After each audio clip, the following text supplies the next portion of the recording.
See, the thing is, I've competed in so many, it's difficult for me to distinguish the feelings I've had in one over the other, so it's not easy. Assalamu alaikum wa rahmatullahi wa barakatuh. My name is Adin Shehzad Rahman. I'm 20 years old and I'm a teacher at Mubin Qur'an Institute for Quranic Sciences, based here in New York in the borough of Queens. I first started learning the Qur'an at the age of 5 with the help of my parents. So they first taught me the basic alphabets through the book known as al-Nuraniyya. And I also memorized a few surah, a few ajza with them at home as well. So from the very start of my journey, my father has always been there, side by side. When it came to memorizing, reviewing, he was always there helping me out. Likewise, he was always encouraging me in this field as well, to help me reach my potential in learning, going out there, and also in the masjid too, whenever there were events or programs related to Qur'an, like competitions is one of them, he would always be there. And then eventually at the age of 8, I entered into hifz school here at Muslim Center in New York, and with the help of my teachers and parents as well, I was able to get through the journey of memorization and complete it within 2 years, alhamdulillah. In the hifz school itself, the process was every day you would memorize a section, let's say a few lines or a page, and alongside with that you would review the previously memorized pages from that same week, for example, and at the same time you would also have to review, let's say, a previous ajza you memorized about 2-3 weeks ago. So it was like that, and it was 5 days a week, the hifz school, so every day was about let's say 6 hours a day, just constantly memorizing, reading to your teachers, and then going home, same process too, right? You have to memorize the new section for the next day, review what you have to recite to your teachers the next day, and that was the day-to-day routine for my hifz journey. During my journey in doing hifz of the Qur'an, I did not go to school, so I wasn't pursuing any academics at the side. It was just full 2 years focused on hifz. So I hadn't gone to 2nd grade, 3rd grade, or 4th grade at that time. And so yeah, then my parents' focus was just me doing hifz in the best way and the best manner as possible. Yeah, and after completing my hifz, I entered into 6th grade directly. And in the beginning it was difficult, catching up on the material. But later on, I was just like any other of my classmates, on the same level as them. And in fact, by the time I graduated from high school, I graduated as a salutatorian, as the second highest in student in high school. So no, me missing out on those 3 years of academics did not really hinder my progress in that. لا تستطيع أن تنال ما عند الله إلا بالجهد، كما قال سيدنا يحيى ابن أبي كثير: لا ينال العلم براحة الجسد، لا ينال العلم براحة الجسد. Right after I finished my hifz, the next step was to perfect my recitation in terms of tajweed and fluency. So I started off reciting to a teacher here in New York. His name is Sheikh Salah Mahmoud. I spent about 2 years with him, just reciting the entire Qur'an in the riwayah of Hafs and Asim, along with learning the mutun, which are Islamic poems related to Tajweed in Qur'an, which were Jazariya and Matan Tuhfat al-Atfal. And after that, I obtained my ijaza in Hafs and Asim, and likewise I also obtained same ijaza in Hafs and Asim from another teacher, Sheikh Hassan Abu Nar. And then at the age of 15, I started learning the 10 different qira'at. I started learning the usul, the general rulings for each qira'ah, in an institute in London, which is called Imam al-Shaatibi Institute. And within a year, I completed learning the usul for all 10 different qira'at. After that, I started reciting the 10 different qira'at in the method of jam', meaning reciting all 10 together with my teacher who lives in Egypt, so it was done online, Sheikh Salih Abdul Maqsood Salih. And in about a year and a half, I was able to complete reciting the entire Qur'an with jam'. And after that, he gave me the ijaza in the qira'at al-ashr al-sughra.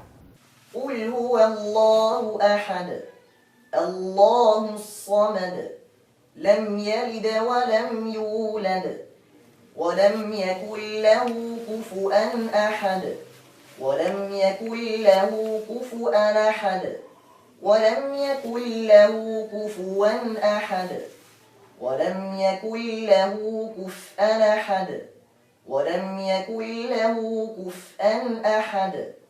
After that, I also pursued the قراءة العشر الكبرى, which is the next level after العشر الصغرى, and in about 2 years I also was able to obtain ijazah in that as well from same Sheikh Salih Abdul Maqsood Salih.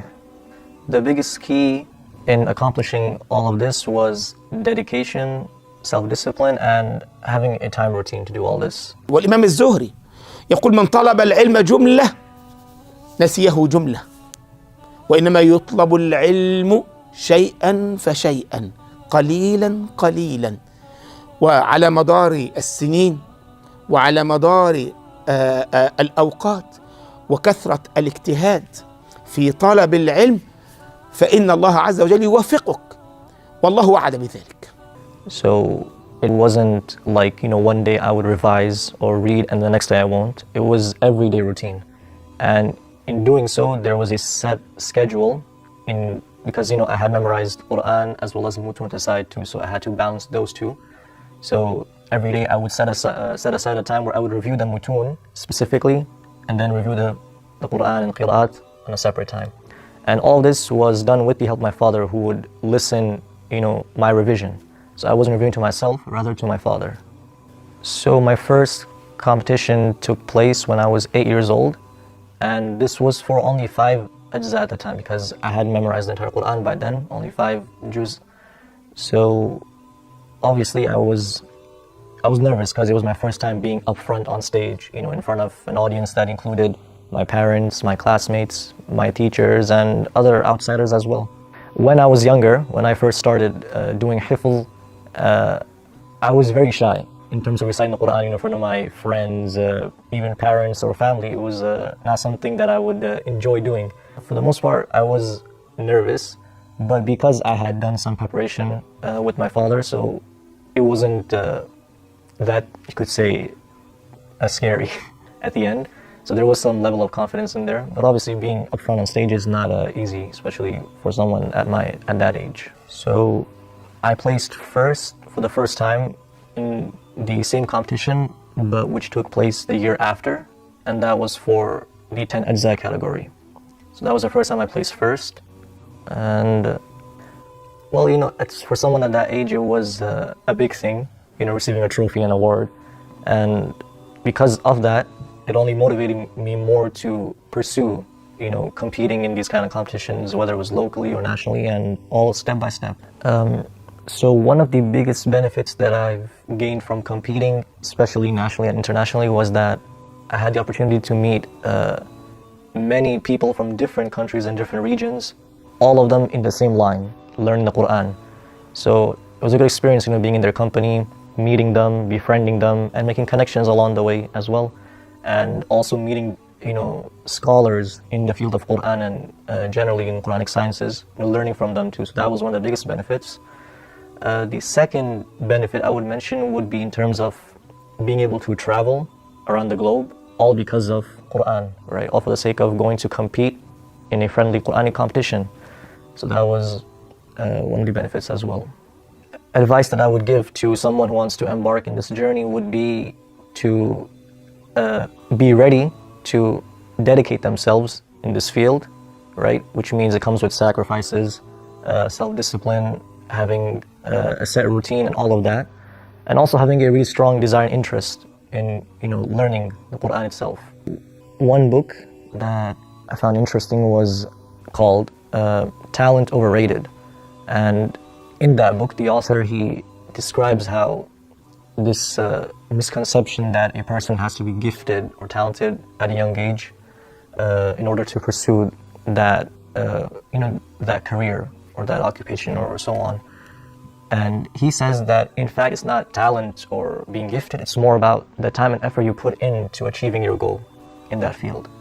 So that ties in with my experience, because when I was young, I didn't know if I was gifted with memorization or learning the Qur'an at all. Right? It was something my parents pushed me towards and motivated me. But with all the hours, I put in with the help of my parents and teachers, and making sacrifices, it all helped at the end, helping me reach my potential. So my main mission and dream in life is to serve the deen to the best way possible, and the way I want to do it is through teaching what I know and convey it to others. And now that I've mentioned my experience and Ria, what is yours?